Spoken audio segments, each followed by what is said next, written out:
রাজধানীতে অস্বাভাবিক হারে ভোটার স্থানান্তর হওয়ার বিষয়ে নির্বাচন কমিশনকে অবহিত করেছে বিএনপি। বিএনসিসি সদস্যদের নির্বাচনের কাজে সম্পৃক্ত না করতেও আহ্বান জানিয়েছে তারা।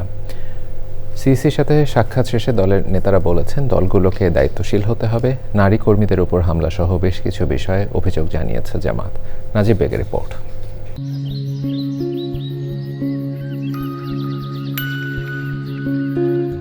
জাতীয় সংসদ নির্বাচনকে সামনে রেখে প্রচারে ব্যস্ত সময় পার করছে রাজনৈতিক দলগুলো। ভোটের মাঠের নানা অভিযোগ নিয়ে ইসির সঙ্গে বৈঠকও করছে অনেকে।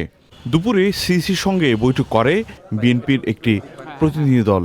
পরে দলের এই স্থায়ী কমিটির সদস্য জানান, নির্বাচনের পরিবেশ নিয়ে কিছু বিষয়ে আপত্তির কথা জানিয়েছে বিএনপি।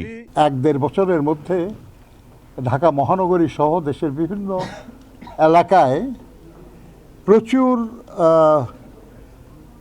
ভোটারের মাইগ্রেশন হয়েছে, যে বিশেষ বিশেষ কিছু এলাকায় অনেক নতুন ভোটার হয়েছে।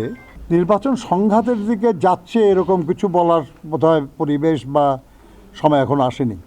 বিকেলে সিইসির সঙ্গে বৈঠক করতে আসে জামাতের প্রতিনিধি দল। সাথে ছিলেন জামাতের মহিলা বিভাগের প্রতিনিধিরাও।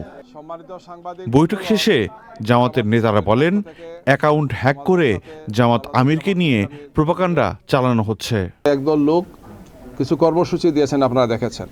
আমরা মনে করি যে এগুলোর সাথে তাদের সম্পৃক্ততা আছে। নিশ্চয়ই প্রতিযোগিতা থাকবে, প্রতিদ্বন্দ্বিতা থাকবে, কিন্তু এই ধরনের ঘৃণ্য তৎপরতা বন্ধ হবে, এটা আমাদের প্রত্যাশা।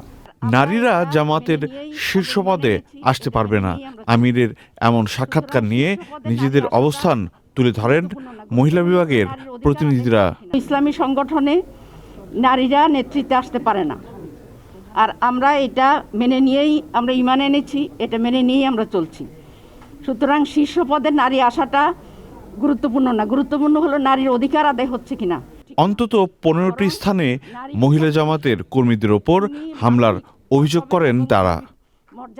নাজিব বেগ, চ্যানেল আই, ঢাকা।